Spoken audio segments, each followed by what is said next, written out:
Hi guys, welcome to the channel. In today's video, I'm going to show you how you can record your computer screen with OBS. So before getting into this video, must subscribe to our YouTube channel and click on the bell icon. So the first step you simply need to do is to go on Google and search for the OBS.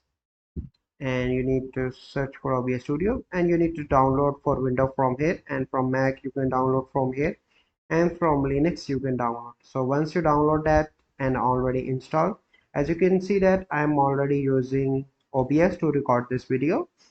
So here you can see my mic audio, and here you can see the timer of the video and some necessary settings that you can do in settings for the output.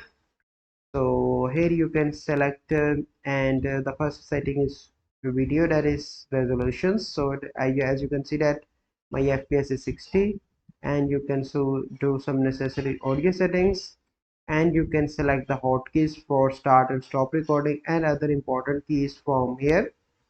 And here you can see the output, and I'm doing my video output in the mp4, so you can do as well in that format.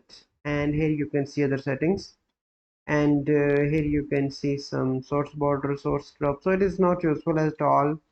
The main thing you can do is start and stop recordings, about the video quality and the audio from where you want to record. You can use an external mic to record a good sound. So basically this is it. So if you have any question, let me know. So I hope you find this video helpful. If you find this video helpful, must like this video, subscribe to our YouTube channel for future videos. We'll see you in the next video. Thank you. Have a good day.